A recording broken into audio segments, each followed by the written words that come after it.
A light at the end of the tunnel. We end as we began, with a map.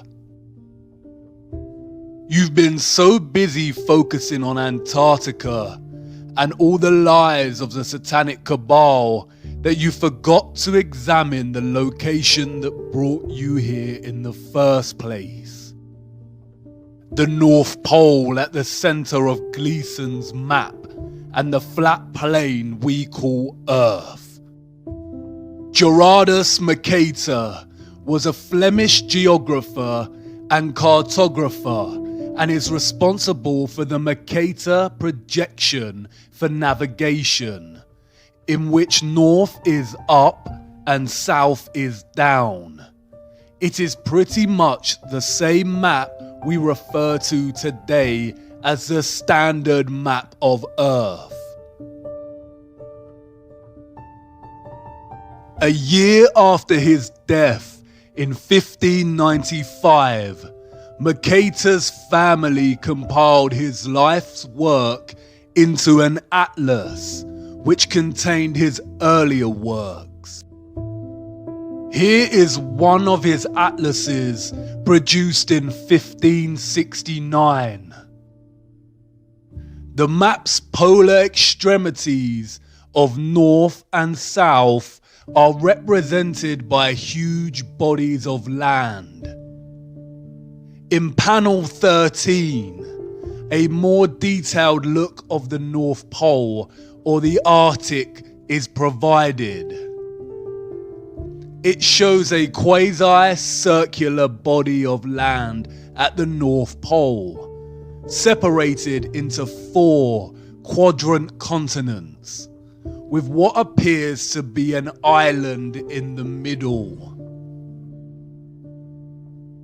Mercator's 1595 world map presents this Arctic region in more detail. The body of land or rock in the center of these 4 quadrant continents here is called Rupes Nigra, which translates to black rock.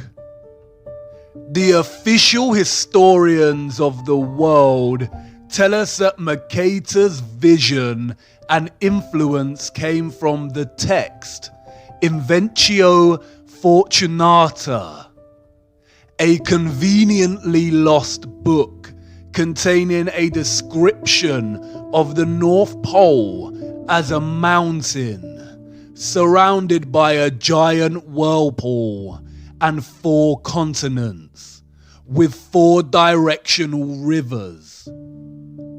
Historians date the book to being created in the late 14th century and tell us that no pages or extracts of the lost book have ever been discovered. There are a vast amount of maps from this era, from all different cultures, that depict the North Pole in a similar way.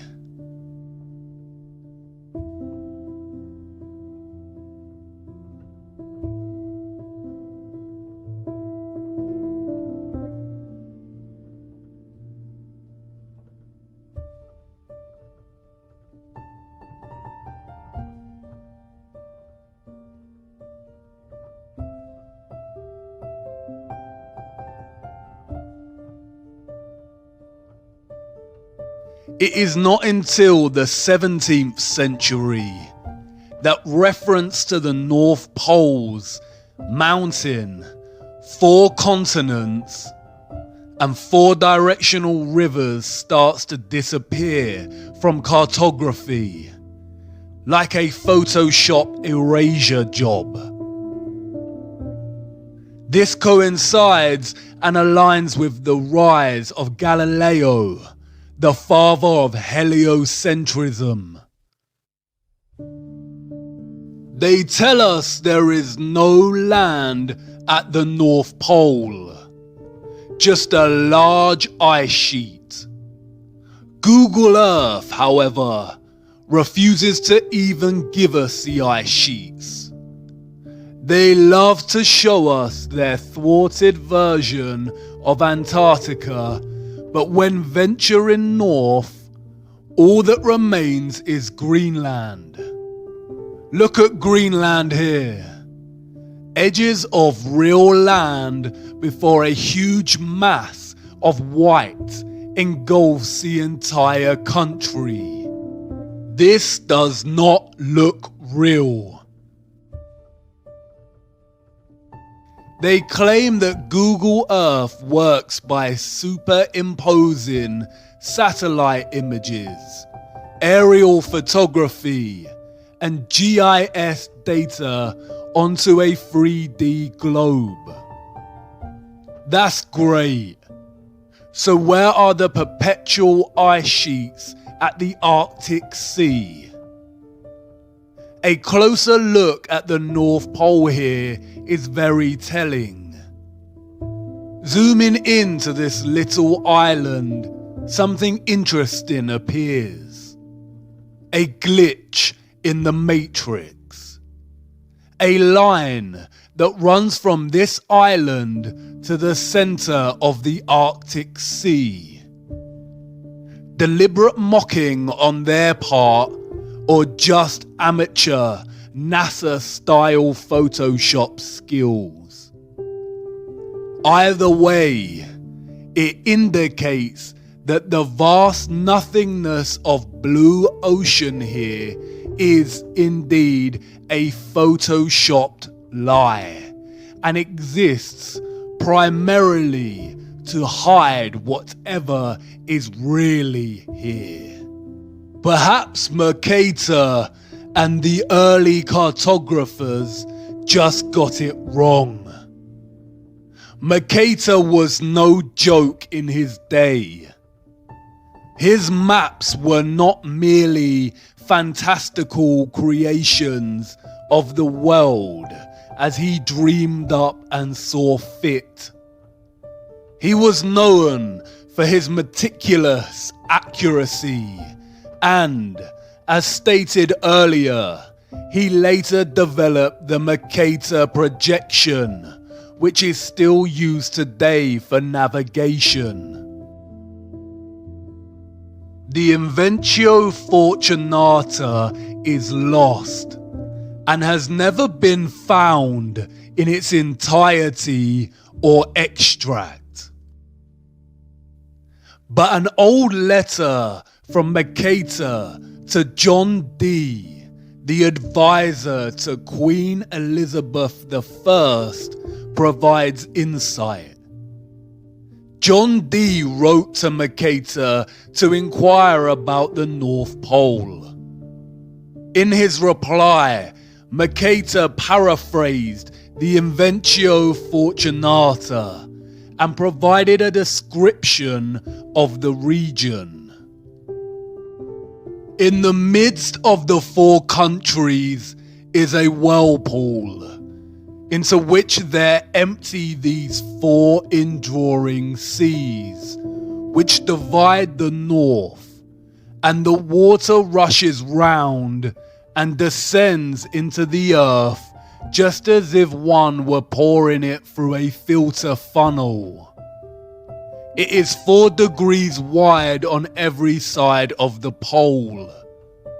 That is to say, 8 degrees altogether, except that right under the pole there lies a bare rock in the midst of the sea.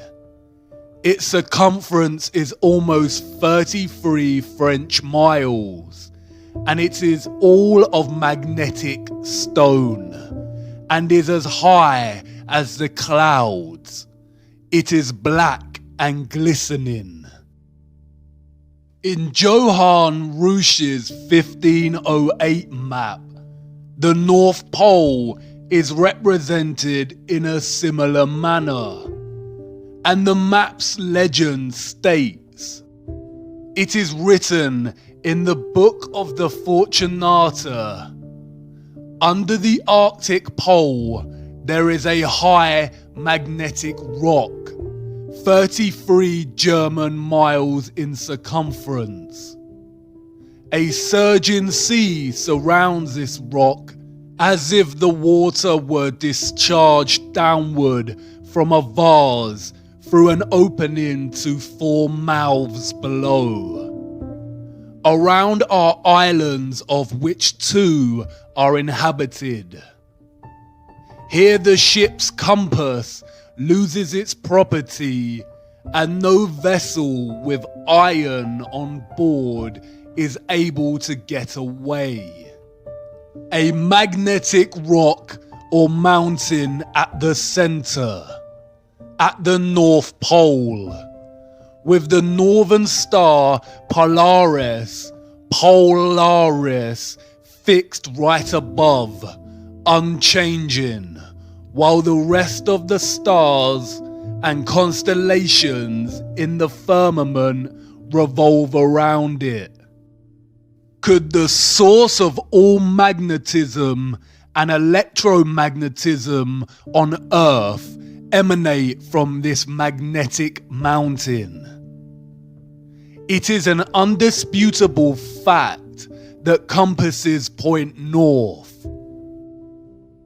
But the satanic cabal tell us that the Earth is a spinning globe with 2 magnetic poles, the north and the south. Yet no matter how far we go south, the compass's needle never shifts and begins pointing south. It always points north.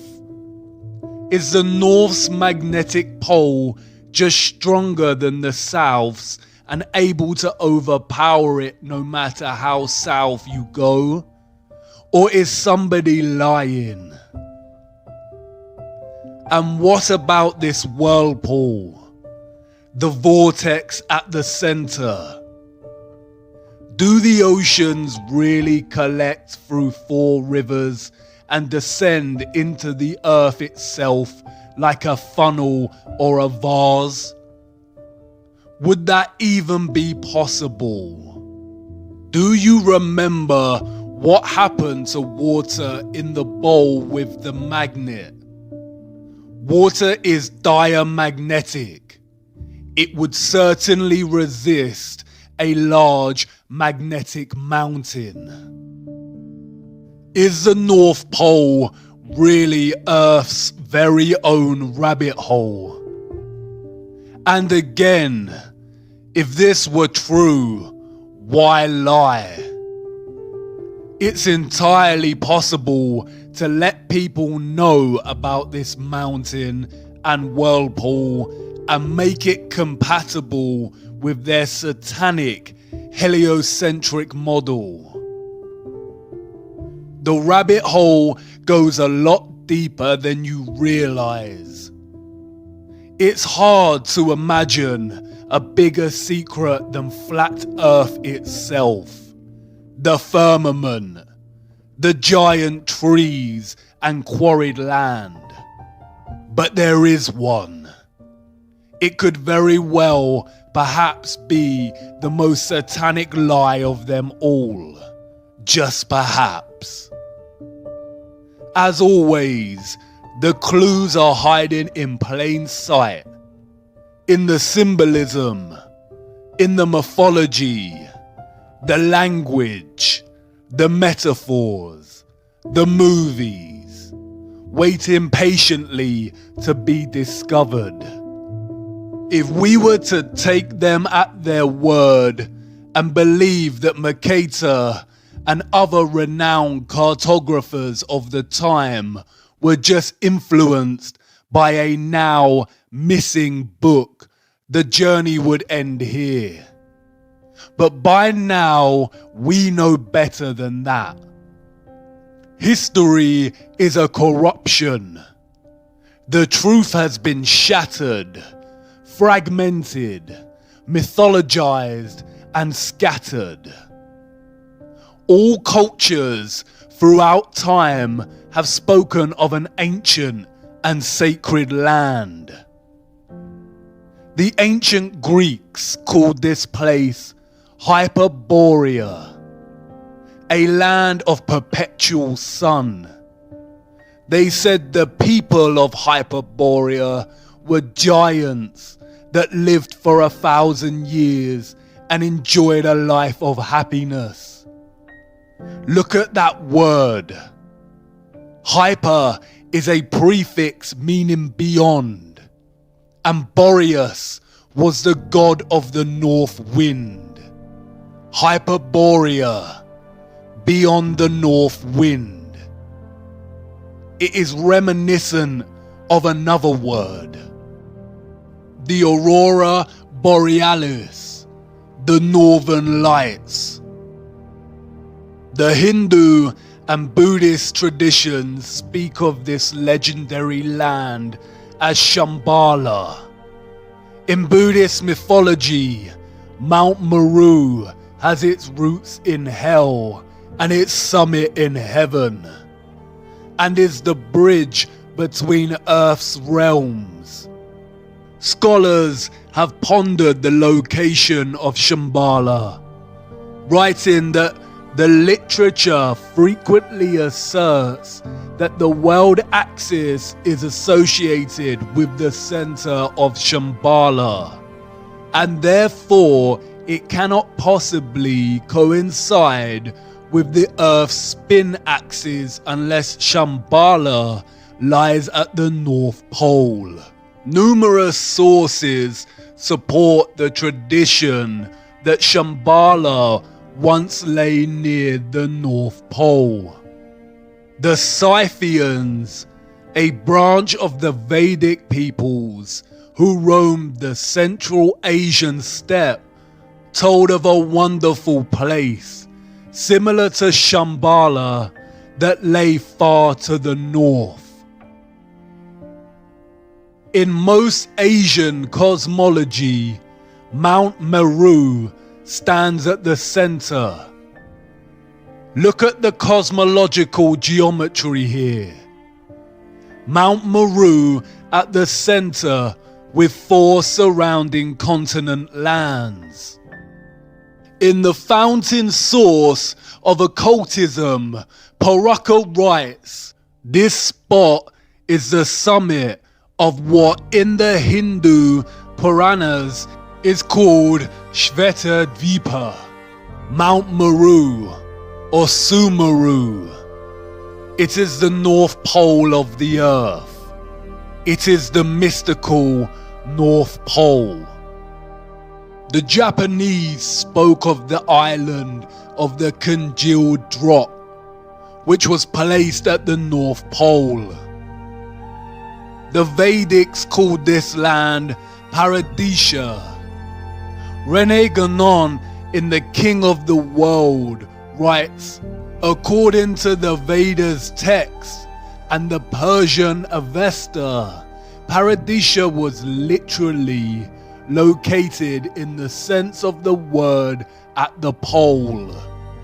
The ancient Hebrew word for Paradisha is Pardes, which translates to garden. In Norse mythology, we have Vergelmir, the whirlpool at the roots of the cosmic tree Yggdrasil, where we are told all rivers flow from. The ash is greatest of all trees and best. Its limbs spread out over all the world and stand above heaven. 3 roots of the tree uphold it and stand exceeding broad. One is among the Aesir, another among the Rime giants, in that place where aforetime was the yawning void. The third stands over Niflheim, and under that root is Vergelmir. You've seen this before. Look closer. A circular rim of mountains. Perhaps at first mistaken for the Antarctic ice ring. But compared to Mercator's 4 continents, surrounding Rupes Nigra, a circular rim of mountains. In the Bible, this land is called the Garden of Eden. In the middle of the garden were the tree of life and the tree of knowledge of good and evil. A river watering the garden flowed from Eden. From there it was separated into 4 headwaters. The same 4 headwaters that Mercator depicts in his map. Beautiful for situation, the joy of the whole earth, is Mount Zion, on the sides of the north, the city of the great king. It has many names: Mount Zion, Mount Meru, Sumeru, Rupes Nigra, the Axis Mundi, the cosmic axis, the world pillar, the world tree, the tree of life. The connection at the center of this plane, connecting the above and the below, the source of God, the source of magnetism. The Book of Enoch is also consistent.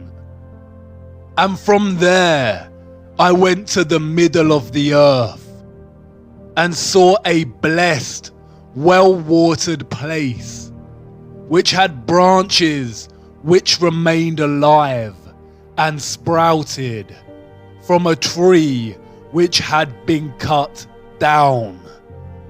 And there I saw a holy mountain, and under the mountain, to the east of it, there was water, and it flowed towards the south.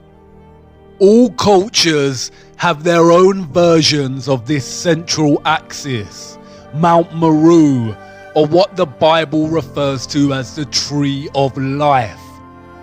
Heaven's altar right here on earth.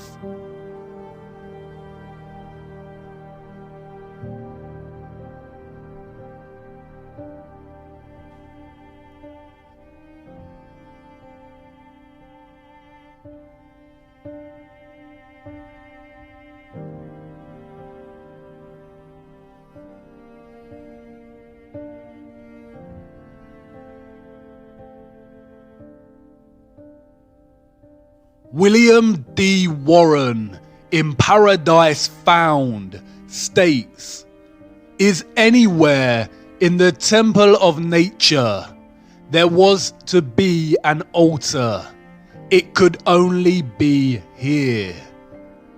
That it was here finds a fresh and unexpected confirmation in the singular agreement of many ancient religions and mythologies in associating their paradise tree with the axis of the world, or otherwise with equal unmistakableness, locating it at the Arctic pole of the earth. The North Pole is truly the land of 1,000 names. In accounts of his voyage in search of the Garden of Eden, Irish Saint Brendan, also known as the Navigator, journeyed to the north past Iceland and Greenland and recounts seeing great crystal pillars. A lot of Celtic mythology centers around the northern regions, with many believing that the real location of the Arthurian Avalon is actually at the center, the North Pole. Interestingly, the same John Dee that wrote to Mercator claimed that King Arthur conquered the far northern region. According to John D., another missing text, the Gestae Arthuri apparently contained an account of Arthur's expedition to the North Pole. Another text, the Legis Anglorum Londonis Collectae, testifies to this same expedition. Through Celtic mythology, King Arthur became associated with the North constellation, the Great Bear, otherwise known as Ursa Major. By Sir Walter Scott's day, King Arthur had become firmly associated with the Pole Star, or Polaris. In his 1805 work, Lay of the Last Minstrel, he states, Arthur's slow wain his course doth roll, in utter darkness round the pole. The northern bear lowers black and grim, Orion's studded belt is dim. The symbolism speaks louder than the corrupted history. King Arthur's Knights of the Round Table and the Western and Chinese zodiacs are strikingly similar. The Chinese zodiac table. It is our flat earth.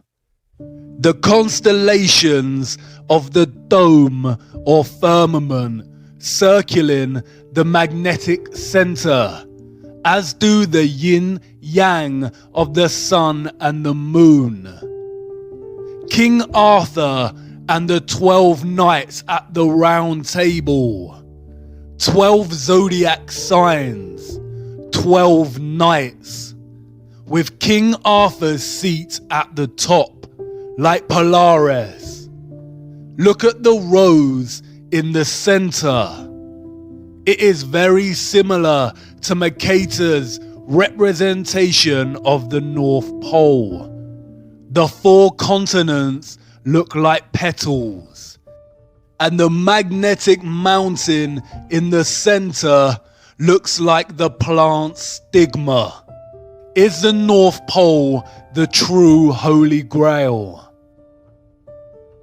The clock with its 12 hours, all time revolving around the center or the pole. There are 12 months in a year and 4 seasons, just like the 4 continents surrounding the pole. Our Earth is the oldest clock. 12 stars on the flag of Europe. Mercator's letter stated that Mount Meru, or Rupes Nigra, was 33 miles in circumference. 33 again. The United Nations flag, split into 33 sections, with the final, largest section falling in the center. 33rd degree Freemasonry. During the course of initiation, the Mason is taught that the North is Masonically a place of darkness. The Freemasons worship East, West, and South, and forsake the North. This is because the North is associated with the energy of good. It is the source, the magnetic mountain, the axis mundi directly underneath Polaris, the fixed constant star. 33 is also the age Jesus was when crucified. Many scholars have drawn links between Jesus and King Arthur. Jesus had 12 disciples. Da Vinci's The Last Supper. 12 disciples revolve around the center, Christ. A closer look at the table shows an arched central base, suggesting it was actually a round table that has been halved and flattened for purposes of the painting, hidden in plain sight. Our first encounter with the North Pole is also one of the first deceptions we ever experience as humans. Saint Nicholas, or Santa, comes from the North Pole. Santa is an anagram of Satan and has ties to another mythological being, Krampus, a horned half-goat, half-demon deity that punishes children who misbehave, i.e., it has its roots in the satanic practice of Moloch worship. Krampus is still worshipped today in many European countries. Can you see what they are doing? Contemporary Christmas practices have their roots in Victorian literature. Before that, the season still carried its true Christian practices and celebration of Christ. The satanic cabal has distorted and corrupted the true celebration of Christmas, tying satanic figures suggestive of child predation to the North Pole. As we grow up and find out Santa is a lie, we never give the North Pole another thought. It is the location of our first disillusion, our first painful truth. We are programmed to deliberately lose our sense of wonder for the North Pole. This usually coincides with the same time that we begin our heliocentric indoctrination at school. Christmas is a celebration of the birth of Christ, a celebration of the source, of God. That's why we put up Christmas trees. The Christmas tree is Mount Meru, the Rupes Nigra, the tree of life, and the star on top is Polaris, the fixed star in the firmament. Humanity has collectively forgotten this. The Christmas tree is a celebration of the magnetic axis mundi at the center of our flat Earth, and it has subsequently been corrupted and replaced by debased materialism. We no longer remember what we are celebrating. The satanic cabal must corrupt the North Pole. They tell us it's just an ice sheet, but Google Earth cannot even give us a photoshopped version of the ice. They don't even want people interested in ice sheets. They can't even bear to acknowledge the North Pole. It is against their satanic religion. Hollywood movies always contain things hidden in plain sight.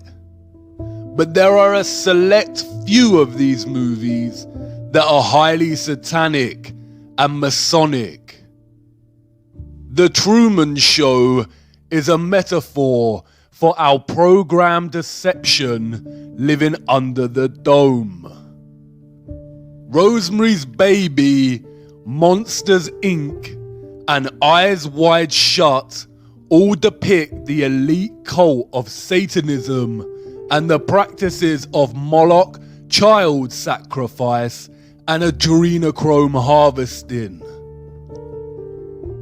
The Matrix is an obvious metaphor of humanity's slave status. The Matrix itself being the programmed deception cast upon humanity, who have no clue to the true nature of their reality. But there is another film, probably the most Masonic of them all, The Wizard of Oz, Dorothy's journey through the land of Oz. Notice the red shoes. Do you remember what Macaulay Culkin said about the red shoes?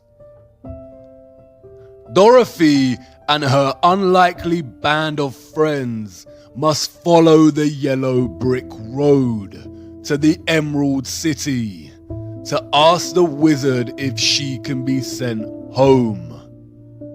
The author, Lyman Frank Baum, developed maps for his land of Oz. Does this remind you of something? 4 lands or continents surrounding the central Emerald City, just like the North Pole in Mercator's map. Look at the representation of the Emerald City in the film.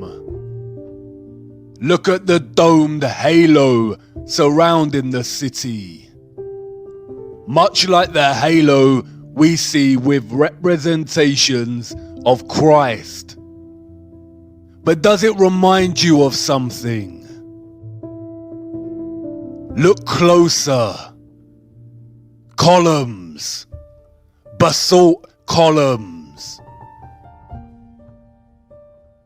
The magnetic tree of life at the center, also cut down in our history.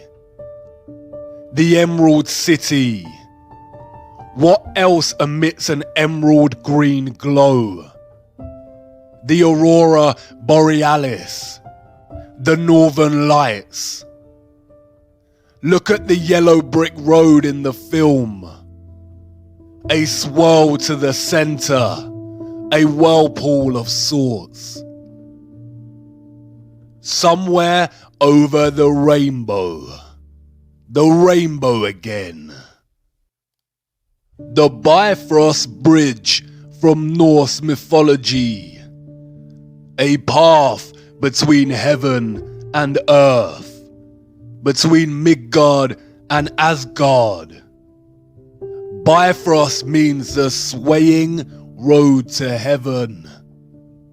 In Islam, it is called Al-Sirah, the narrow bridge people must pass in order to enter paradise. Look at the ancient Siam city in Thailand. This is supposed to be a recreation of Sumeru Mountain. Look at the bridge you have to cross on your journey. And what about the whirlpool at the center? Mercator described it as a filter funnel. Norse mythology labels it as Vergelmir, or the world's well. Could there really be a whirlpool opening in the center of Earth, caused by the magnetic tree of life, in which the oceans flow down into? Paul the Deacon, an 8th century Benedictine monk, wrote that where the ocean extends without bounds is that very deep abyss of waters which we commonly call the ocean's navel. It is said twice a day to suck the waves into itself and to spew them out again, By the whirlpool of which we have spoken, it is asserted that ships are often drawn in with such rapidity. Gerald of Wales, royal clerk to King Henry II, wrote, "Not far from the islands towards the north, there is an astonishing whirlpool in the sea, towards which there is a set current of the waves from all quarters, until, pouring themselves into nature's secret recesses, they are swallowed up as if it were in the abyss." In the Historia Norwegiae, an anonymous 12th century Norwegian monk describes the exact same phenomenon. The greatest of all whirlpools is to be found there, which engulfs the strongest ships. There is a very deep abyss in the earth itself, and alongside it are open-mouthed caverns containing winds. These winds draw to them the waters of the sea through hidden passages in the earth. They shut them up in the vaults of the abyss. The powerful source of magnetism offers some suggestion as to how this central vortex on Earth actually works.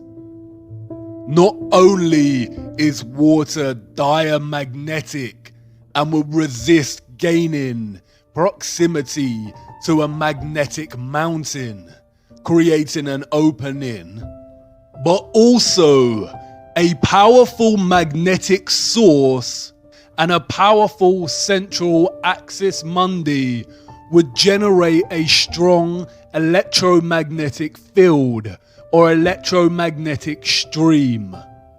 This takes the form of a toroidal electromagnetic field. Even in their heliocentric lie, they acknowledge that the Earth's magnetic field is toroidal, or shaped like a torus. The name Mercator, or Mercator, produces the 7-letter anagram creator, or creator, tor, toroidal, or torus. The source of the toroidal magnetic field lies at the center, or the bull's eye, the bull, the torus. Do you see how they have corrupted the torus by making it synonymous with the horned animal? The toroidal electromagnetic field is a stream of all vibration, frequency, and energy on our flat plane. A constant dance of the above and the below, with our earthly plane in the center. The toroidal field draws the oceans in at the central axis mundi vortex. As the water is drawn into the center of the earth, it keeps going and is most likely drawn out again at the perimeters of Antarctica. Hence, that is why there is so much ice. It freezes because there is not much sunlight at the outer perimeters of flat Earth. The ice has always melted at a constant rate, and this has been used recently to fuel the climate change hoax by the satanic cabal. This central vortex at the North Pole would also suggest the possible existence of the biblical Great Deep, and offer some clues to the existence of water above the firmament. all of which are outside of our perception's grasp and have been hidden from us. As absurd as this constant recycling of water sounds, the same process is happening right now inside of your body and never stops. Blood is pumped from the body into the right atrium and then is drawn up into the more central right valve to the lungs, which oxygenates the blood and pumps it into the left atrium at the heart's periphery, which is then drawn up into the central left valve back into the body. Speaking of the stars in the firmament, Enoch said that we shall err and take them to be gods.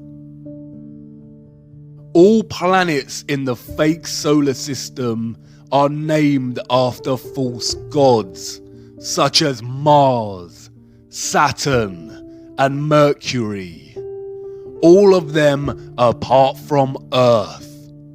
Earth is an interesting word, one of its kind. It is an anagram of heart. Look at the electromagnetic field of the human heart. It is a toroid. Look at the apple. It is the same shape as the toroid. What fruit did Satan tempt Eve with in the garden, the center of the earth? Hidden in plain sight, as above, so below, the microcosm and the macrocosm. What lies inside of Earth at this central vortex? Who knows?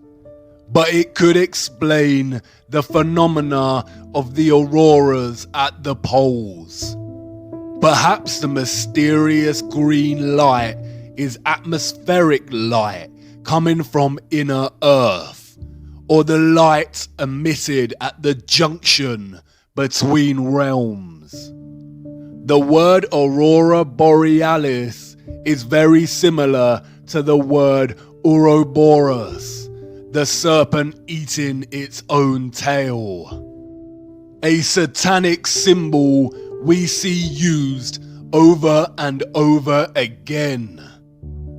Many have speculated that the Ouroboros symbolizes the ice ring at Antarctica. Oro comes from the ancient Greek meaning for tail, and boros comes from the ancient Greek meaning for swallow. Boros is also very similar linguistically to Boreas, god of the north wind. The Ouroboros is also present in the Norse cosmology. Circling the center, the Bible referred to it as Leviathan, a creature with no mate, its tail placed inside of its mouth. It signifies how the North Pole and the Antarctic ice ring meet in the continual, infinite recycling of the oceans caused by the flow of energy from a toroidal electromagnetic field. It also symbolizes the continual dance between good and evil. The good being the Arctic North Pole and the evil being Antarctica. The ant prefix of Antarctica is precisely the same prefix used to signify opposition and being against. The Arctic is Christ, and Antarctica is the Antichrist. So many of the satanic elite are obsessed with Antarctica. In the mythologies, It is only the pure of heart that can enter the North Pole Center, Hyperborea, the Emerald City, the Garden of Eden. And we see this motif play out over and over again in their satanic mocking of our ignorance, while they continually lead us further and further away from knowing the truth, keeping us rooted to giving our energy to their satanic matrix.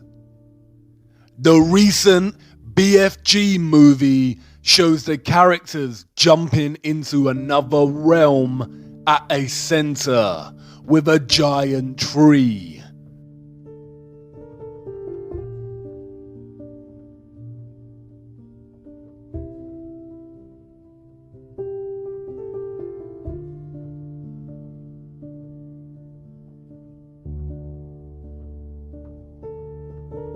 Notice the aurora.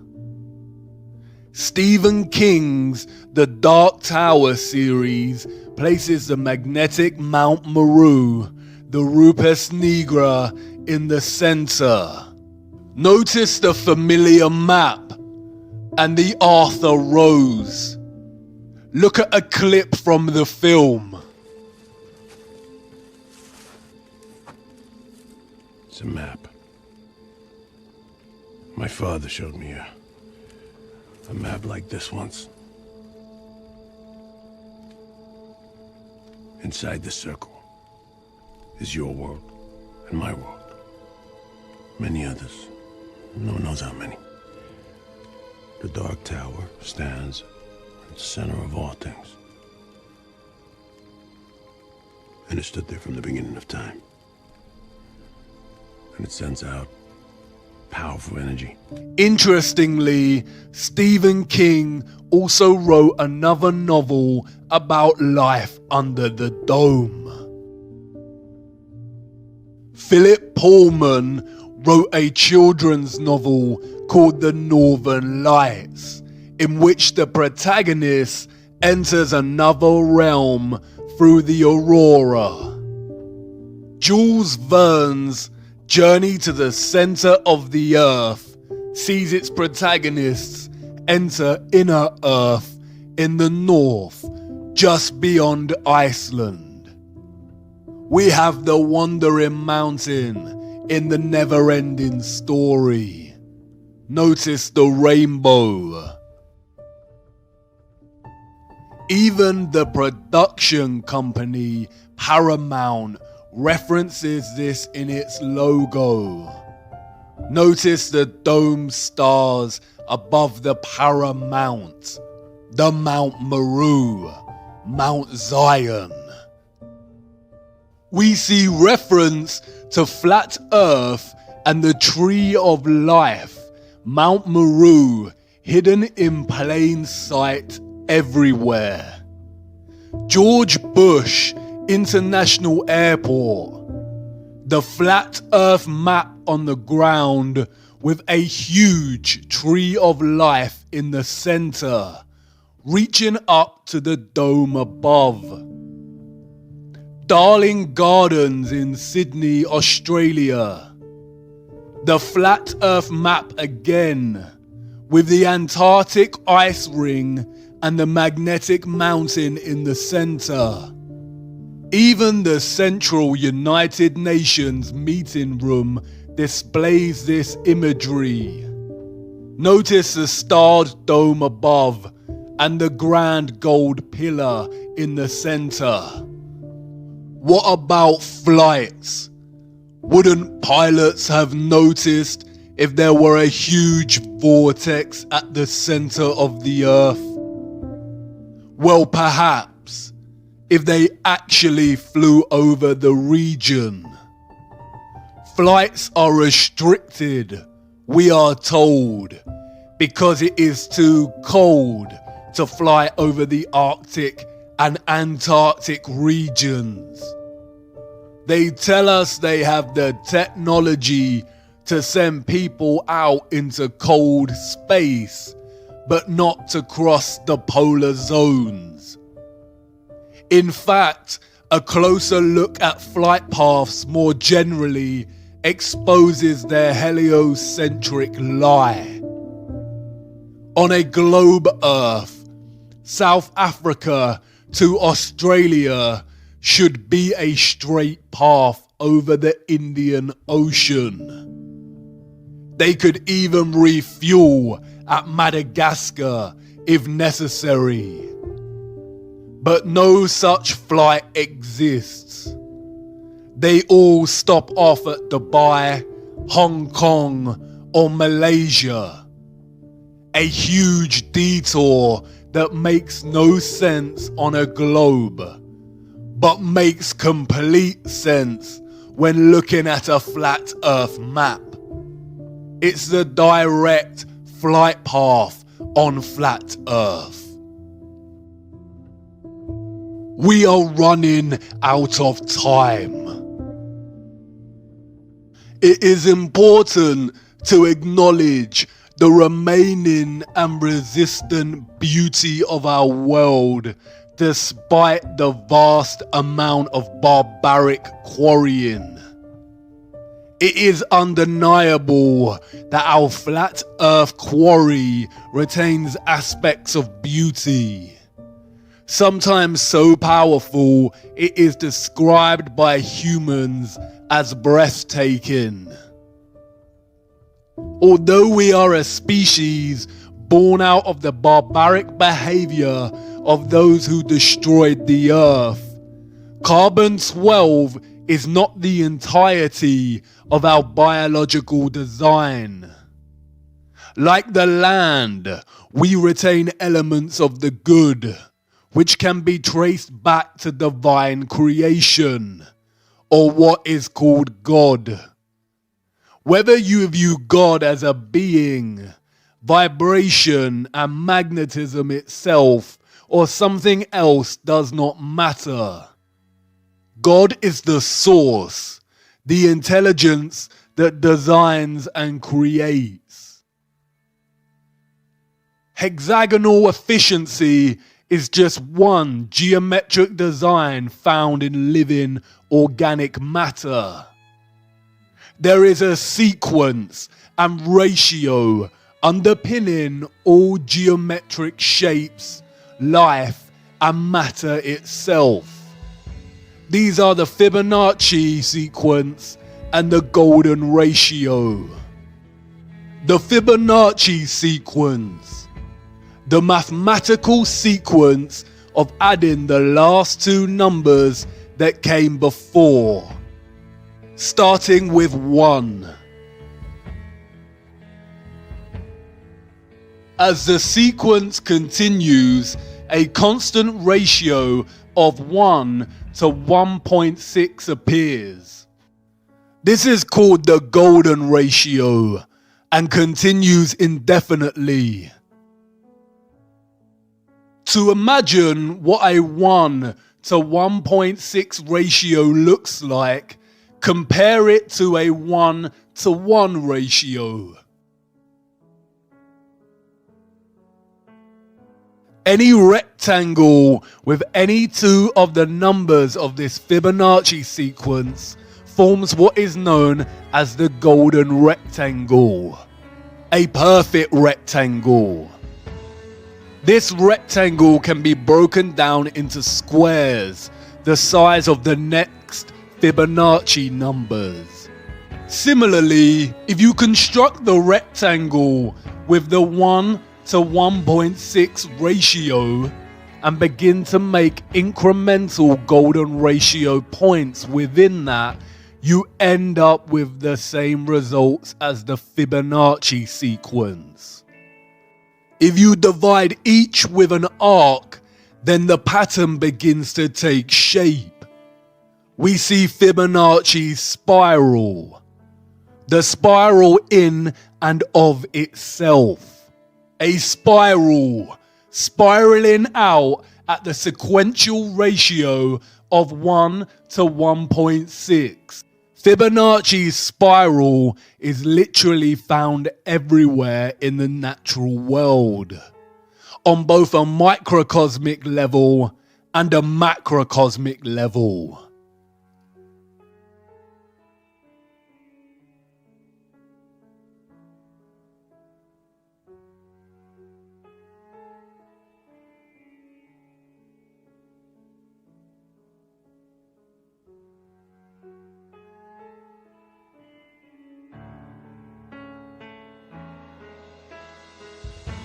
It is the blueprint of all creation. It is not a coincidence that the entire education system pretty much ignores the golden ratio and golden spiral. We are not taught about this because the inevitable conclusion of understanding the omnipresence of this ratio is to acknowledge intelligent design and creation. It is the fingerprint of God. When viewed from above, the toroid takes on the shape of a spiral. Your brainwashing and programming has to have such a powerful grip over you if you think for 1 second our flat Earth itself would not take on the same ratio and patterning. A golden spiral concentrating into a central vortex at the North Pole. Do you see how they have taken the fingerprint of God, the spiral, and corrupted it through the most evil act that can be committed? The rape, torture, and murder of a child and drinking its blood. How to continue after discovering such evil exists and the deceptions cast upon humanity. What to do when things fall apart, when down becomes up and up is now down, when those you trusted the most deceived you and let you down, when the storm comes. Center yourself. Return to the center, and not in the way they tell you. There is a reason the satanic cabal pushes things like meditation and want you to participate in blind positivity. There is a reason that most organizations now subscribe to this narrative and ask you to attend to your well-being. They want you to accept that reality is stressful and full of corruption, to normalize it, and tell you the antidote is forced relaxation, to switch off and ignore, and forced positivity, which in reality is just to ignore the matter at hand and replace it with delusional positive thoughts. In other words, to turn a blind eye. The eye is a microcosm of flat Earth itself, with the pupil at the center, giving you sight. Center yourself, but not through their methods. There is only one way to achieve centrality and stillness. The eye of the storm, immutable and still while all around it energetic rage. The tree trunk, steadfast as the wind rattles its branches. The truth is objective. It cannot move, cannot bend, cannot fall apart. It is positively charged. It stands up to any counter argument. And because of this, the truth is pure and is fixed. The fixed center of being. Put on the full armor of God so that you can take your stand against the devil's schemes. Stand firm then, with the belt of truth buckled around your waist. And knowing the world we live in, the journey to the center is going to be the journey of a lifetime. It's here, the end of the rabbit hole, the end of our small journey. There is so much we did not get to cover, but I hope you will not forget over time and keep on searching. Did I accomplish what I set out to achieve? Am I wiser? Do I know more? Perhaps a little. But the more truth I discovered, the less I truly know. The truth humbles and puts me in my place. But it is not a place of dislocation that believing in the Einsoft heliocentric model of nothingness produces in an individual. You probably want to ask if I now believe in God. If you need to ask that question, then you haven't been paying attention. I didn't tell you before because I knew I wouldn't need to. But this isn't really an ending for me or for yourself. For I know that something in you, viewer, has forever changed. Whether it's your entire perspective of the earth, or just a small fraction of something that may nag at you during the late nights when sleep doesn't come. This isn't goodbye, and this is not an exit. It's actually the beginning. You're not really leaving the rabbit hole. You cannot leave the rabbit hole now.